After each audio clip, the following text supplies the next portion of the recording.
Hello, everyone, and welcome to the Spiritual American. My name is Dr. Ann O'Hare, and I'm your host. And today we are going to be talking about trust. Revisiting, actually, if you have been following the podcast, the very first episode was about trust. So now we're going to revisit that. But basically, today I'm going to talk about trusting yourself.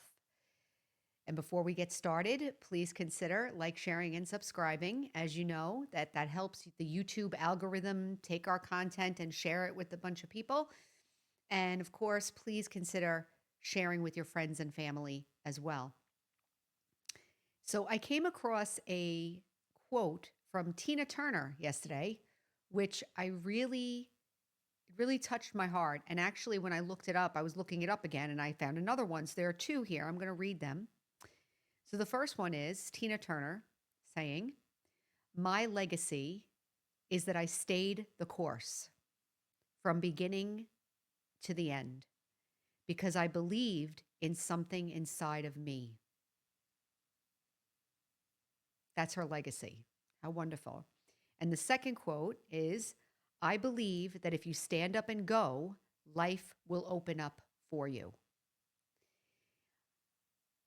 I really like those two quotes, especially the first one, because she's talking about a legacy, but she's talking about her attitude and how she approached life as her legacy. Wonderful, right?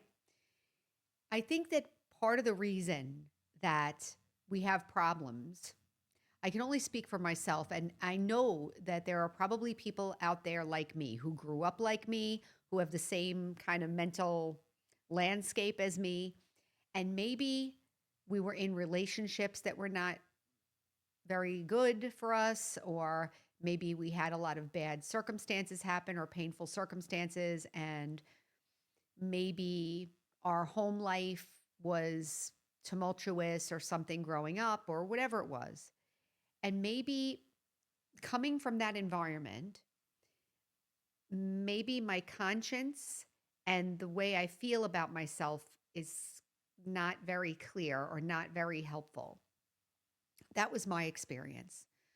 And I'm not blaming anything because that was the way it was. And there are some people that come from that experience and maybe don't have the things that I have in terms of maybe insecurity or feeling like I can't trust myself or don't even know myself, don't even trust myself or know what I really want, let's say.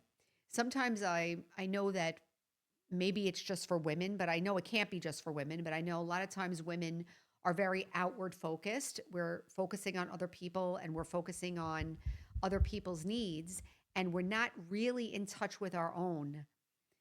And in terms of trust, if you don't know what you need and you're constantly thinking about other people, how can you trust yourself?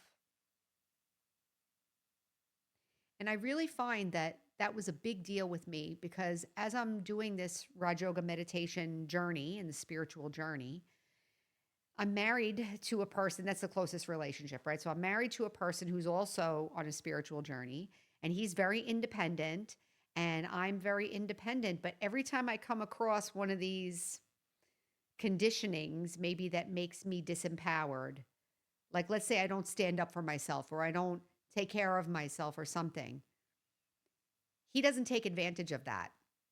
Okay. He'll encourage me to take care of myself or he doesn't react or whatever it is, but he's not going to take advantage of that lack of confidence or lack of understanding or lack of clarity in me. So think about that for a minute.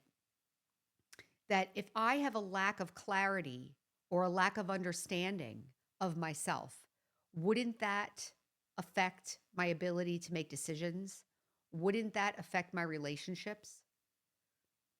Wouldn't that affect how I feel about my life? So, one of the things that I had to learn was to trust myself. And I'll give an example. Whereas in the past, and it's not totally gone, to be fair and to be honest, it's not totally gone. But when I step out and say something, I'm kind of waiting for the response. I'm waiting to see, was that okay? Was it not okay? I'm waiting for the feedback to kind of tell me if it's okay or not. It's a lot better than it was. Let's say if that tendency was at a 10 before, now maybe it's at a 2. So much better, much less intense. The other thing is that searching for myself or searching for my worth or searching, one of the ways that I used to do that was to reread all my emails. Like I'd be writing an email at work and whatever it was, and then I would go back and reread it to get some kind of feedback. Interesting, right? That I'm looking outside for the feedback to tell me who I am. Can anybody relate to this? You could put it in the context of maturity, like as a child, we're kind of looking for feedback because we're trying to learn how things work in the world, right?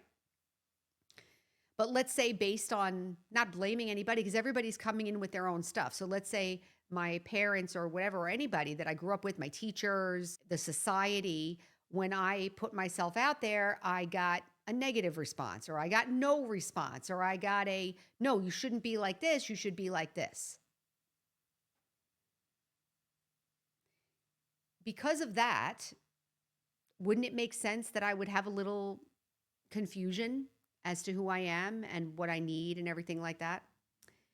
So I wrote down a couple of things here: trusting yourself and your feelings, trusting God, or you could say your aim, like I want to get better, or I want to be a better person, or it could be about God if you're spiritually minded, or it could be religious minded. It could be about God. It doesn't have to be.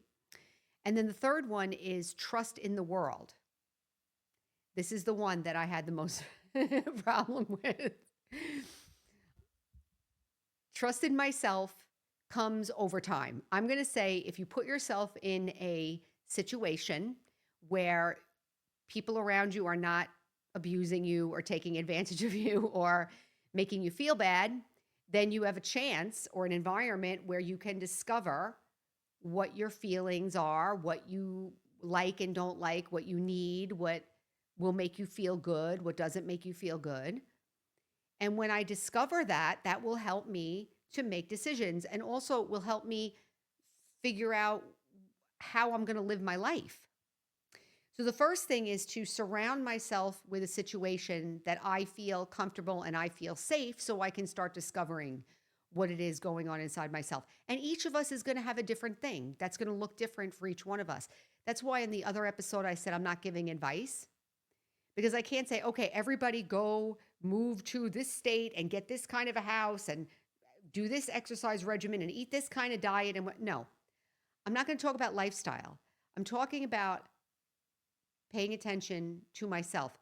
For one person, it might be living in Alaska. For another person, it might be living in New York City. For another person, it might be they're just fine where they are, but it's the relationships that are the issue and they have to work on them. So when we start looking at, okay, I need to create a safe environment for myself so that I can start understanding how I feel and what I want and what I need.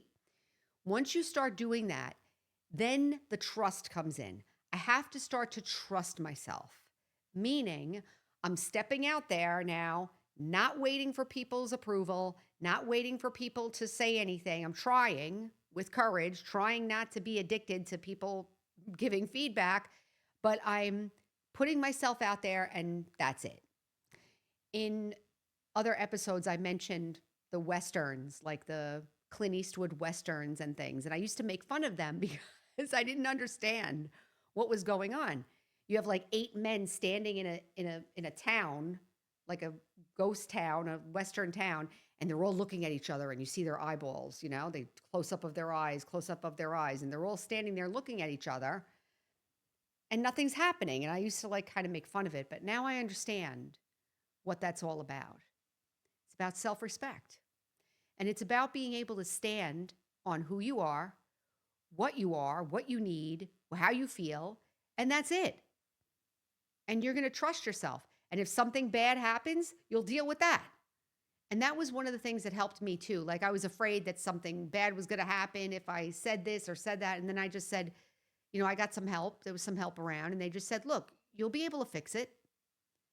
Trust yourself. You'll be able to handle it, whatever happens. But you got to take a chance. So have courage. Create an environment where you can start to understand who you are and what you need and everything like that. And then take a stand. Yeah, this is how I feel. No, I can't do that. Yes, I would like to go to the lunch with you. Or no, I don't want to, or I'm going to stop talking to you because I don't really want your friendship anymore. Not to be nasty, but you have a right to pull away from a relationship if you don't want it anymore. That's fine too. Second thing is trust in God or your aim, your spiritual aim. Spiritual could mean actual spiritual, like you want to be godly or something religious, or it could mean you want to have a better personality, you want to be a better person. It could be that you want to calm your mind. It could be that you want to be healthy, you want to get your body healthy, you want to use your mind to help your body get healthy. Those are all aims. Those are all personal, and I'm going to call them spiritual aims. Because in my experience, the best way and the only way, really, to transform all these areas is to get in touch with the truth of the spirit, which is I'm a soul and my nature is peace and I am living consciousness. So that spiritual aim, that spiritual part of our life, to trust that also and to lean on that and have faith in that. Like that Tina Turner quote, my legacy is that I stayed the course because I believed in something inside of myself. So she stood her ground and she stuck with it. She stuck with herself. I find that very inspiring, coming from a place where I didn't know who I was, or I didn't feel like I did, or I was so sensitive to everything outside myself. To hear Tina Turner say, and I'm saying her name, but it could be anybody, but we know her, right? We've seen her, we know who she is, but her legacy is that she believed in herself. Very powerful. So the God and the aim, by the way, she did take on a spiritual practice too. She took on Buddhism as a spiritual practice and chanting and mantras and things like that. She took on that as a spiritual practice. And that helped her to develop this outlook on herself and the world. The third one is trust in the world and the universe. And the second quote from her kind of fits into that. I believe that if you stand up and go, life will open up for you. So what is that principle? The principle is that whatever I'm putting out there, that's what I'm going to get back, period. That's called the law of karma. That's it. So wouldn't it be better if I'm putting myself out there authentically, like the real me? Wouldn't that be better? Then at least what's coming back is what's really mine. I remember watching TV shows and things where, and even in life, like you spend your whole life living up to somebody else's expectations. I remember watching a show where sometimes people are married for 20, 30 years and then they wake up, the midlife crisis thing, right? Like they wake up and they say, you know what, how did I get here? What's going on? And then they decide, well, I'm going to go after this in my life, and they make a change, right? Sometimes, not all the time with the midlife crisis, but sometimes we make decisions in our life based on what we have absorbed as other people's expectations or society's expectations. But we really haven't tapped into what we really want or who we really are.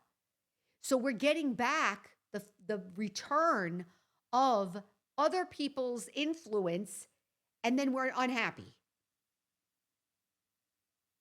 So think about that just for a second. So I've made decisions based on this kind of outward feedback mechanism where I'm going to please this one and I want to please this one and I want to be the good daughter and I want to be the good wife and I want to be the good husband and I want to be the good son. And so I'm going to make decisions based on that. But I'm not taking my individual, authentic, unique feelings into account in those decisions. So when the feedback comes back, when the karma comes back, all of a sudden I'm like, well, I don't like my job. I don't like my body. I don't like that. And I wonder why.